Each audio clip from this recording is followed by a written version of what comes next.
Hello and welcome everyone to AARP Wyoming's 2026 Video Voter Guide Series. I'm Tom Laycock with AARP Wyoming, and today we're joined by Donna Rice, who's running for the Wyoming Legislature in House District 37, located in Natrona County. AARP has a proud 40-year history of nonpartisan voter engagement and does not endorse or oppose candidates, nor does AARP make contributions to political campaigns or candidates at any level. Instead, we ask questions so our AARP members understand where the candidates sit on important issues and make their own decisions on Election Day. Today, I'll ask Ms. Rice 3 questions, allowing for a 1-minute and 30-second response to each.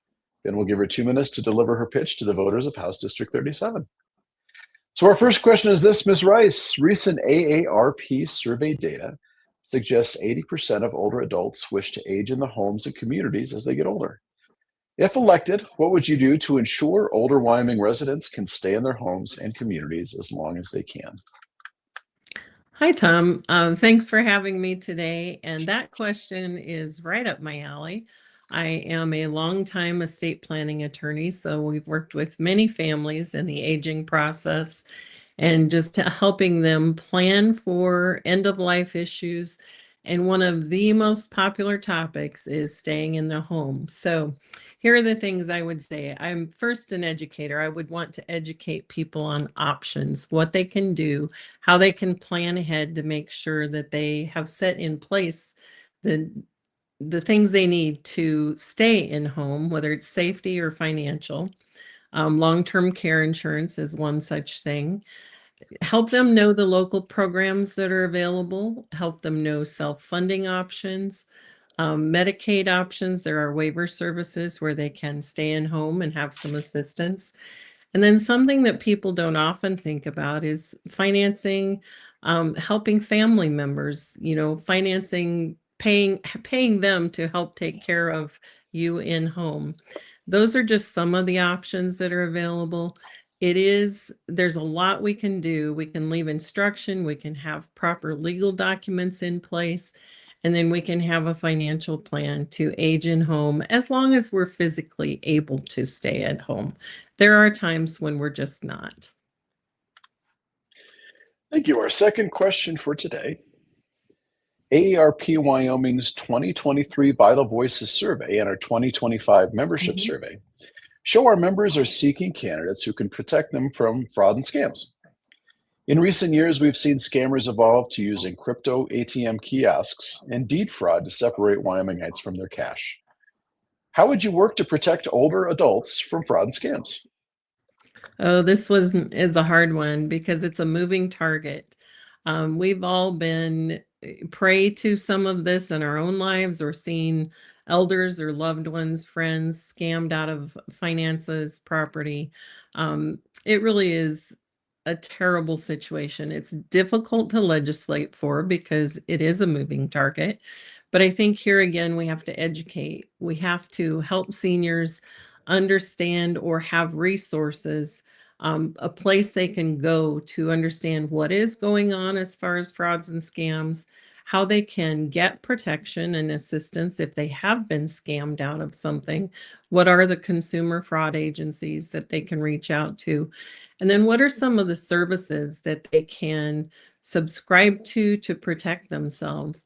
I noticed Natrona County recently sent out a document with statements, and it's for idocmarket.com, where you can sign up to make sure that you're notified if something goes on with your deed or if documents are recorded. There's programs like LifeLock.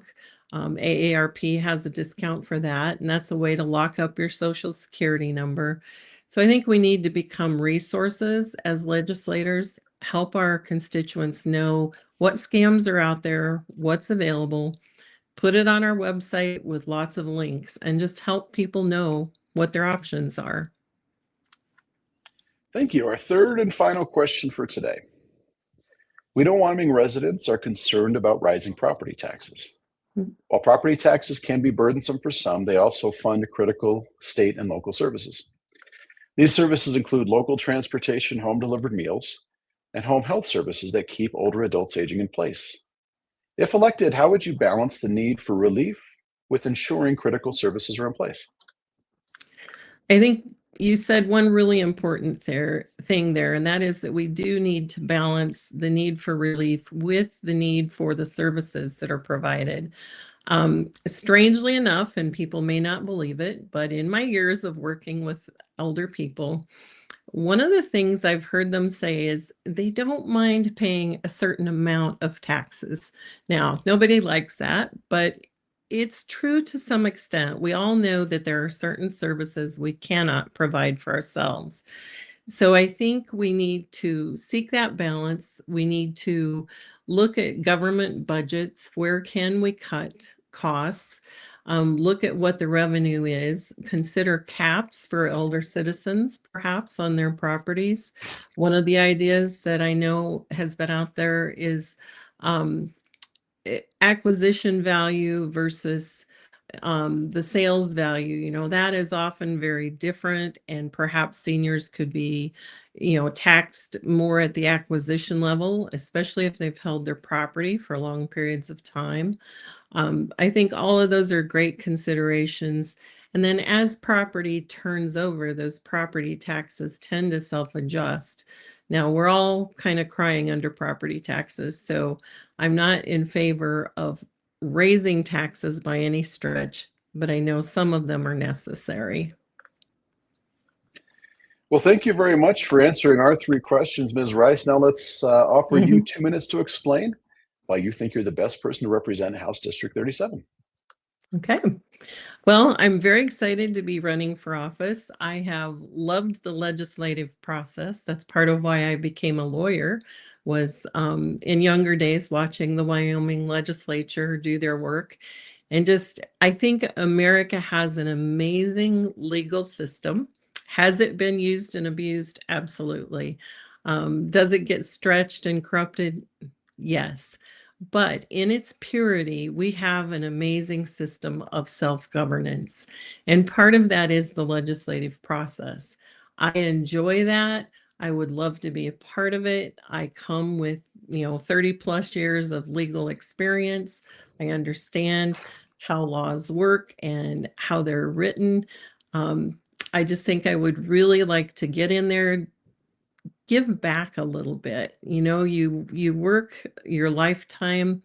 As we get older and we start to really understand the deeper values in life, the things that really matter, as frankly, as we prepare to, end our lives, what can we give back? How can we take that hard-earned wisdom and everything we've experienced and turn it into something good for our communities? And that's really a large part of why I'm running. I just feel like it's my time to work for the communities I love, the people I love, and leave something behind more than just bank accounts and property. I want to leave some work that I've done that has some value to the people in the communities that I care about. And I love Wyoming. I always have. I was born and raised here, have lived out of state, have come back, and this is where I want to plant myself for the rest of my life and do some good work.